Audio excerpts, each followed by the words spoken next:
Hey everyone, welcome back to my channel. My name is Tamika. This is Library of Tomes, where I talk to you about all the bookish things going on in my life. And today I wanted to do a video that I've been meaning to do for a while now and I just never got around to. And that's kind of talking about why I am a digital reader and not a physical reader. So me and my booktube bestie Izzy, as you all know, we're talking about this. I don't remember when it was. It was like sometime at the beginning of the year. And I said, you know, I think it would be interesting if we all kind of like talked about why we are digital readers versus like physical readers, because I feel like there are not that many of us that are strictly digital readers like me and Izzy are. There's me and there's Izzy, and I think Heather is the other one that's the only digital reader that we have in the romance community, but I could be wrong. There could be more now. If there is, let me know down in the comments. I mean, the romance community has grown so much, I have no idea. But Izzy did her video back in like May, and I'm finally getting around to doing mine. So I just kind of want to touch on why I'm a digital reader, why I still collect books physically, the stipulations and like when I have exceptions to the rule of buying physical books, and just kind of touch on that because I did do a video at the beginning of the year where I talked about decluttering my shelves and finding a good balance and making sure that I love the shelves that I have and curating those. So let's talk about my history with reading.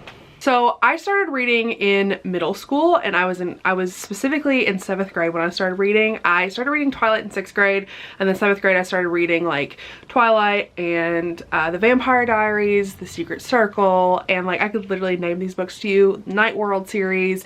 Like I was reading all the paranormal vampire books that were very popular for YA at the time, and I was just absolutely addicted, right? And I was reading physically because that's the only way that I knew how to consume books. So around this time I really got into reading, and I think it was my 7th grade year or my 8th grade year. I can't remember exactly which one, but it was very new for me reading, and my family was noticing that it was like actually sticking, and it wasn't just something that I was going to fall out of, because that tends to happen, which we understand now it's because ADHD and I have fixations, but at the time we didn't really know if it was something that was going to stick with me. Truthfully, I didn't know if it was going to stick either, because I did have those things where it was like it would come into my life and it would be gone, and it would just, I'd never think about it again. So that enough time had passed, I was still reading, I was still an avid reader, and my family was like, all right, let's buy her an e-reader.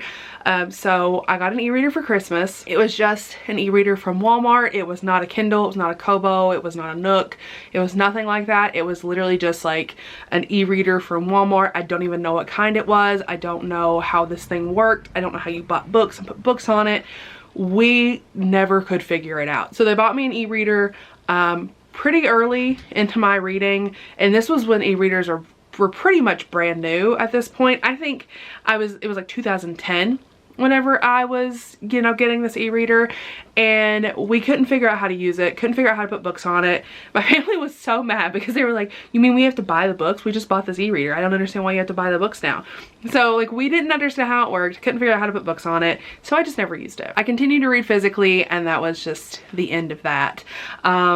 I continued to read physically throughout high school and into the beginning of college, and then once I got into college I started reading audiobooks. So I would listen to audiobooks, and I started reading ARCs on my iPad. So I started reading some books on my iPad and on my phone, and I didn't read a ton through you know, the Kindle app or the iBooks app. I don't remember exactly which one I was using. I think I was just using the iBooks app, and I would read a little bit here and there. So if I got an ARC sent to me, I would read it that way, or if it was, you know, something that I got for like $1 or something, I would pick that up that way. I started dipping into romance that way and getting some romances from the iBook store, and that's essentially the end of that. I did not read a ton through a digital source until a little bit later on in college. I actually stopped accepting digital ARCs because I would forget they were even on my devices. So I was continuing to read physically and still reading, you know, a good amount. I was still reading like 50 books a year. I was only reading through physical copies and audiobooks. So I did start with some digital reading, but I was mainly a physical reader at that point. Fast forward another 2 years into college, it was my junior year. My best friend convinced me to try her Kindle. Kindle. She got a Kindle Paperwhite, and I told her, I was like, I just don't think I would ever use it. I just like to read physically. Like, I don't think that this is something that's going to work for me.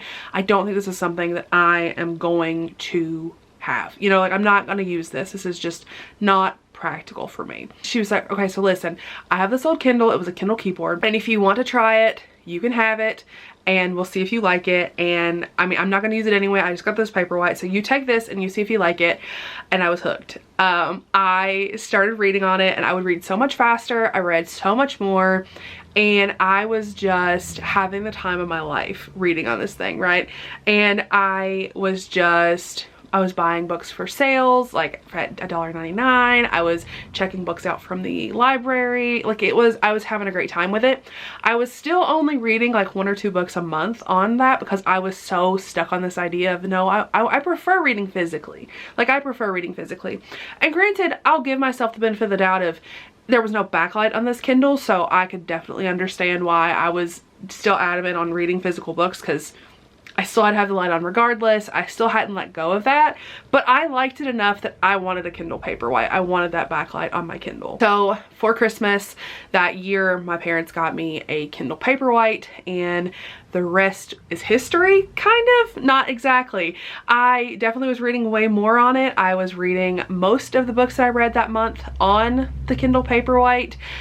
Most of the books I was buying were digital and things like that. I eventually got to the point where I hadn't read a physical book in months, and I didn't even realize it. And that was the summer after I graduated. So the summer I graduated college. So within a year and a half, I had essentially transitioned from just reading 1 or 2 books on that Kindle every month to all of my reading was on a Kindle, and it was absolutely game changing because I realized I was reading way, way more than I ever had before. So I want to talk about why I'm a digital reader. First of all, let's just be honest. Being a digital reader is just easier. It is just easier in every way that I can share with you. I personally hate holding books. Call it lazy, call it what you want. I don't like holding books. I hate it. I hate holding books. I don't like turning the pages. I don't like when they fall on me. I don't want to hold them. I want to tap my button and be done with it because I just don't want to hold them. They hurt my wrists. They put me in awkward positions to read in, and I don't like it. So frankly, that's my #1 thing.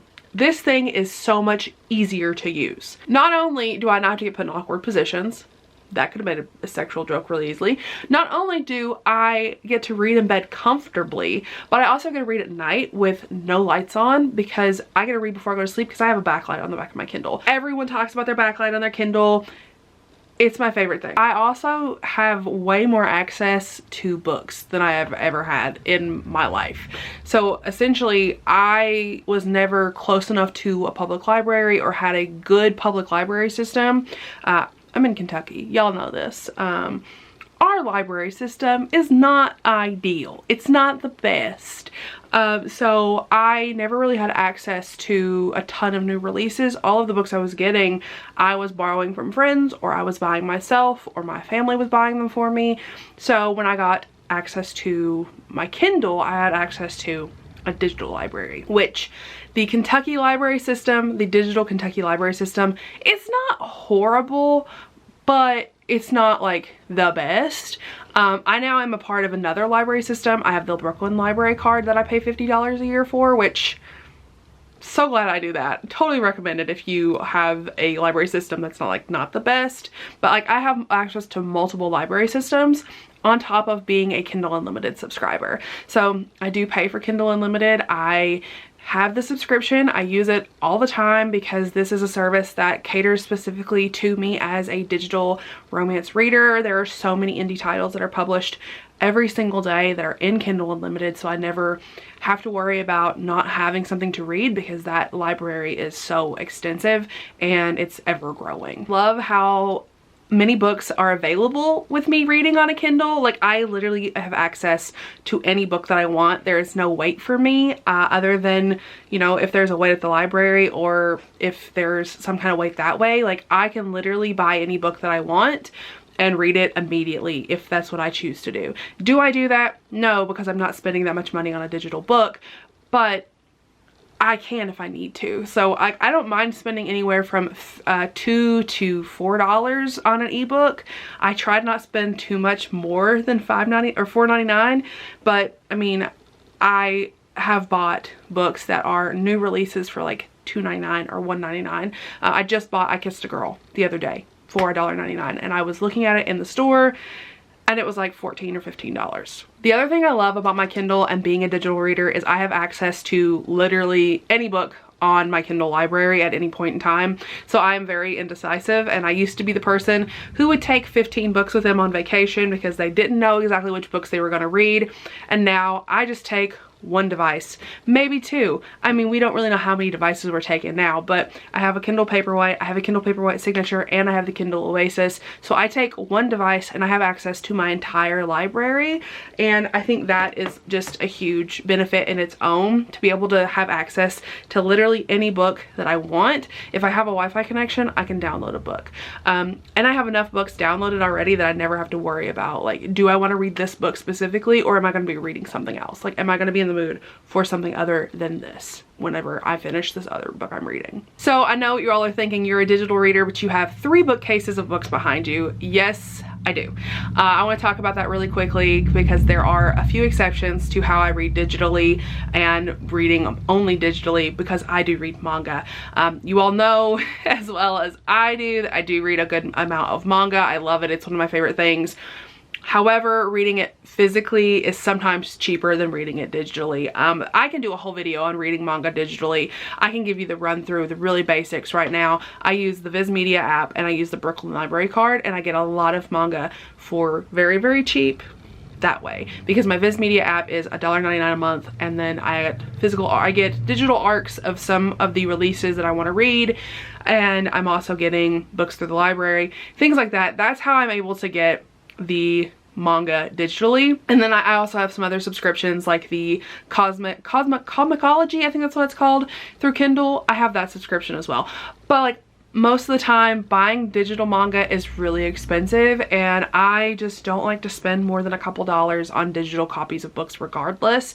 So I'm typically buying physical copies of manga for series that I want to read, but it's like $2 or $3 more for me to just buy it physically. I think an example of that is like Sweat and Soap. I think that one is like $7 or $8 digitally, and then physically it's like $11 or something like that.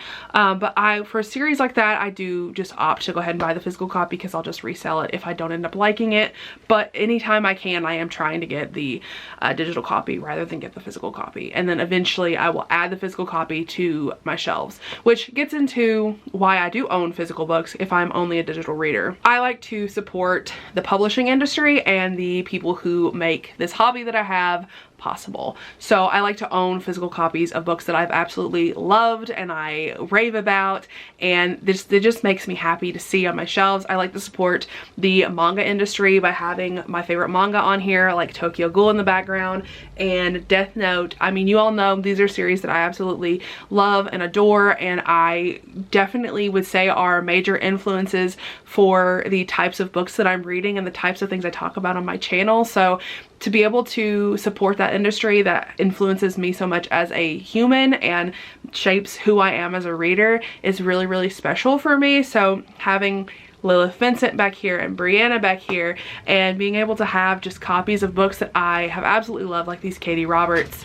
And if I move over some more, I have another Sapphic manga here. And then, I mean, just having the books that I love and books that have meant a lot to me in the background, it makes me feel really good when I walk into this room to be able to see my books just sitting here.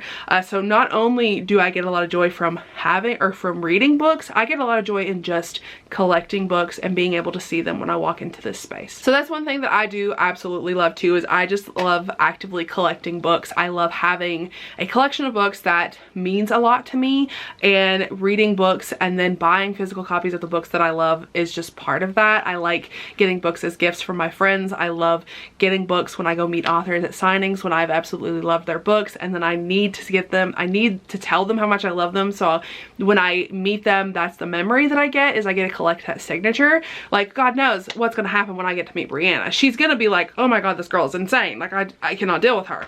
But like that's the kind of what it is for me. That's what my physical collection is. It is a representation of the thing that I love and getting to support that thing that I love. And that's all my physical collection really is at this point. And I also just want to say, because I get this a lot, is, you know, what's the point of collecting and like having a physical collection if you're just not ever going to touch them? And honestly, it's my money. that's the point at the end of the day. It is my money. I'm an adult. I can spend my money on what I want to spend it on. And if I decide that I want to spend my money on books that I will never read and they're just books that will make me happy to look at, then that's what I'm gonna spend my money on, because I work for my own money. I have a big girl job. And that's why I do what I do. That's why I go to work every day, so that I can do things that make me happy and fulfill me as a human. So with that being said, that is why I decided to ditch physically reading and only read digitally for the most part.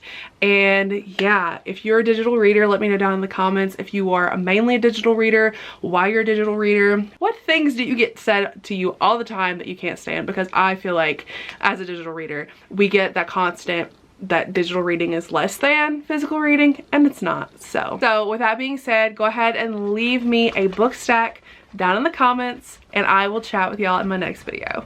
Bye everyone. Don't you wanna have fun?